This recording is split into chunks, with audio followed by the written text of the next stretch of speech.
আলেম ওলামা আছেন দিয়ে যান। আল্লাহ নামাজের কথা কেন আগে বলে? ও ভারতের মুসলমান ভাইরা আমার, আজ পৃথিবীর মধ্যে কত দল, কত নেতা আছে না নাই, কত পার্টি আছে না নাই। শুনে রাখো মুসলমান, কিয়ামতের ময়দানে আমার আল্লাহর কাছে এত পার্টি, এত দল থাকবে না। কিয়ামতের দিন আল্লাহর কাছে দল হবে মাত্র দুইটা। জোরে বলেন কয়টা? একটু আওয়াজ দিন। দুইটা। একটা দলের নাম হবে হিজবুল্লাহ, হাতায় লিখে রাখেন।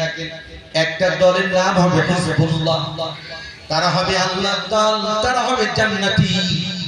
আর একটা দলের নাম হবে হিজবুশ শয়তান, শয়তানের দল, তারা হবে জাহান্নামী।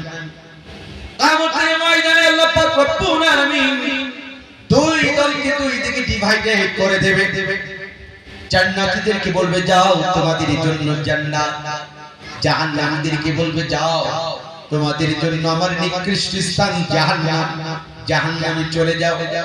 এ ভারতের মুসলমান ভাইরা আমার, আল্লাহর অনুমতি প্রাপ্ত হওয়ার পরে জান্নাতীরা জান্নাতের মধ্যে চলে যাবে, জাহান্নামের মানুষগুলো চলে যাবে জাহান্নামের মধ্যে।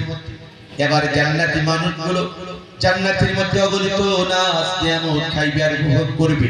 হৃদয়ের কানটাতে দিলটা নরম করে শুনে যান কথাটা।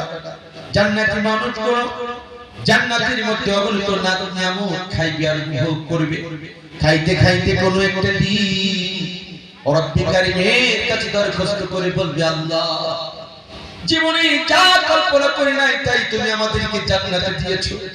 ওগো রব, আজ তোমার কাছে একটি মাত্র ফরিয়াদ, ওগো আল্লাহ তোমার কাছে একটি মাত্র চাওয়া, জীবনে একটি বাড়ির জন্য হলো তুমি আমাদেরকে জাহান্নামটা দেখাও, আমরা জাহান্নামটা আজকে দেখতে চাই। আল্লাহর অনুমতি প্রাপ্ত হওয়ার পরে জান্নাতি মানুষগুলোকে আল্লাহ কোন একটা দিন বলবে, যা যা যা, তোরা আমার ফার্স্ট ক্লাস নাগরিক, দুনিয়ার মধ্যে ভালো কাজ করার কারণে আমি রব তোদের জান্নাতে দিয়েছি, আজকে জাহান্নামটা দেখতে চা, যা যা যা, আমি রব তোদেরকে জাহান্নামটা দেখার অনুমতি দিয়েছিলাম।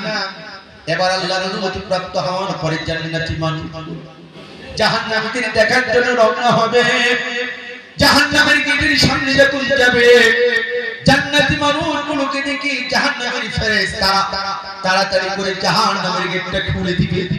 এবার জান্নাতি মানুষগুলো তাকিয়ে দেখবে ওই জাহান্নামের মধ্যে অসংখ্য তরুণ আর তরুণী, যুবক আর যুবতী মাথার চোখের পানি ছাড়িয়ে দিয়ে কাঁদছে।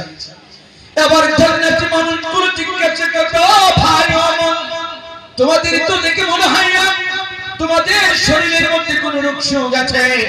এত সুন্দর বডি, এত সুন্দর ফিটনেস, এত সুন্দর চেহারা থাকার পর আল্লাহ পাক রব্বুল আলামিন কেন তোমাদেরকে নিকৃষ্ট স্থান জাহান্নামের মধ্যে নিক্ষেপ করেছে? আজ আমরা জানতে চাই।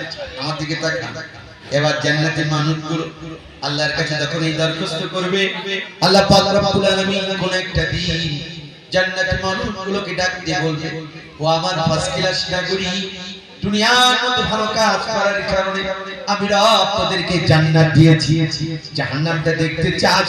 যা যা যা, আমি রব তোদেরকে আজকে জাহান্নামটা দেখার অনুমতি দিয়ে দিলাম। এবার জান্নাতি মানুষগুলো আল্লাহর অনুমতি প্রাপ্ত হওয়ার পরে জাহান্নামীদের দেখার জন্য যখন রওনা হয়, বান্দাকে সর্বপ্রথম আল্লাহ কোথায় দেবে? কথা বলতে হবে কোথায়? হ্যাঁ, আপনি একা বলছেন আর কেউ বলে নাই? বলে জাহান্নামে যাওয়ার বান্দার প্রথম অপরাধ হবে কি? তাহলে সে নামাজ পড়া লাগবে কি লাগবে? বলেন কয় ওয়াক্ত? শুকর আলী হবে। আল্লাহ বলছে, বান্দা তোরা যদি আমার প্রিয় বান্দা হতে চাস, শুকর আলী হবি না, কদর আলী হবি না, রমজান আলী হবি না, ঈদ আলী হবি না, সিজন আলী হবি না, তোরা যদি আমার প্রিয় বান্দা হতে চাস, তুই হবি দিন আলী, অর্থাৎ দৈনন্দিন স্রষ্টার সান্নিধ্যের জন্য এই মস্তক অবনত করে ওই মসজিদে গিয়ে 5 বার হাজিরা দিবি। জোরে বলেন কয়বার? জোরে বলেন কয়?